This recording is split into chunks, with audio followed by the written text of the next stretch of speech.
భూమి తీసుకునేటప్పుడు నేను నా ఫ్రెండ్ని తీసుకొని వస్తా, నా ఫ్రెండ్స్తో పాటు వస్తా అని చెప్తుంటారు. నేను ఒకటే చెప్తున్నా, మీరు భూమికైనా భార్య సెలెక్షన్కైనా ఖచ్చితంగా అది మీ ఓన్ సెలెక్షన్ అయితే మాత్రమే హ్యాపీగా ఉంటుంది. చాలా మందికి తెలుసో తెలియకనో ఫ్రెండ్నో బంధువునో ఇంకొకరినో తీసుకొని వస్తారు.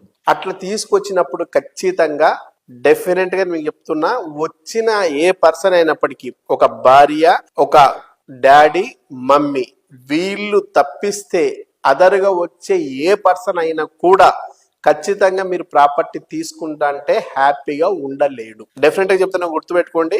మీకు సంబంధించిన ఈ ఫ్యామిలీ మెంబర్స్, ఈ ముగ్గురు ఎవరైతే ఉన్నారో వీళ్ళకి తప్ప ఇంకా ఎవరు వచ్చినా కూడా మీరు ప్రాపర్టీ తీసుకుంటా అంటే వాళ్ళు హ్యాపీగా ఉండలేరు. ఇది మానవ నైజం.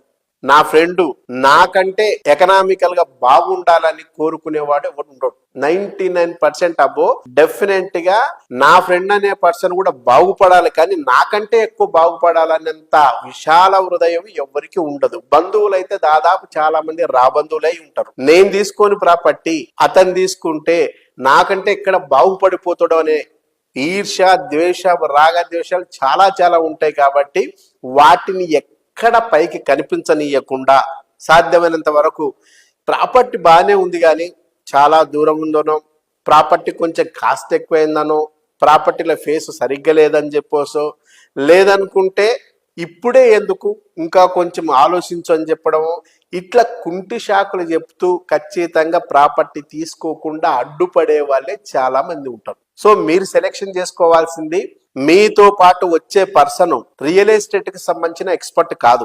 మీతో పాటు వచ్చే పర్సన్ ఎవరైతే ఉన్నారో ఆయన ఏదో ఉద్యోగం చేసుకునే పర్సన్, లేదా సెల్ఫ్ ఎంప్లాయీ పర్సన్, లేదా మామూలు డ్రైవింగ్ చేసే పర్సన్, ఇంకో పర్సన్ అయి ఉంటాడు. అంటే ఆయన వచ్చిన పర్సన్ ఖచ్చితంగా రియల్ ఎస్టేట్ కి సంబంధించిన పర్సన్ కాదు. కాబట్టి ఆ రంగంలో వస్తున్న మార్పులు ఏంటి, చేర్పులు ఏంటి, కొత్తదనం ఏంటి, దానివల్ల లాభాలేంటి, నష్టాలేంటి చెప్పగలిగేంత స్థితి, నాలెడ్జ్ ఆయనకు ఉండదు. ఖచ్చితంగా నేను ఆయనకు సంబంధించిన ఫీల్డ్ లో ఆయన హీరో అయి ఉండొచ్చు, కానీ రియల్ ఎస్టేట్ లో మాత్రం అతను ఖచ్చితంగా జీరో మాత్రమే. నీకెంత తెలుసో ఆయనకు కూడా అంతే తెలుసు. తెలిసిన పర్సన్స్ తో మనం ఏదన్నా ఒక సలహా సూచనను అడిగితే అతను కన్ఫ్యూజ్ చేసే అవకాశమే ఎక్కువ ఉంటుంది తప్ప నీకు క్లారిటీ ఇచ్చి నువ్వు ప్లాట్ తీసుకో, నీ కూతురు చదువుకో, లేకుంటే బాబు మ్యారేజ్కో, లేదా నీ భవిష్యత్తుకో ఉపయోగపడుతుందని సానుకూలంగా చెప్పేవాళ్ళు 99% ఉండరు.